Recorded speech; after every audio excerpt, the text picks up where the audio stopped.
साला तो साथे आप नहीं रहेंगे साला, बहुत गंदा आदमी है साला तू। क्या हुआ है भाई? अरे अब एक साथे हम नहीं रहेंगे। क्या है, क्या हुआ है? अरे हर बार गार मांगने लगता है।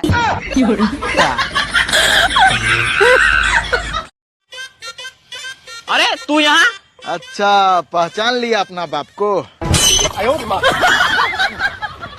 एक बात जानते हो छोटे? कौन बात भैया?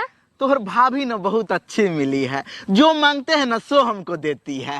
भैया आप ठीक है कहते हैं, एक दिन हम चुम्मा मांगे तुरंत दे दी। साला भाभी को गंदी नजर डालता।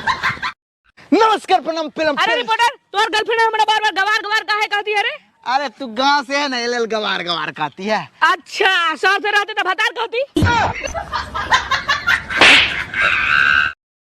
तुमको क्या लगता है तुम दोस्त के मारेगा? हम देखेंगे, एकदम सही लगता है, तुम मारो हम देखेंगे। अब पैसा देंगे ऊपर से।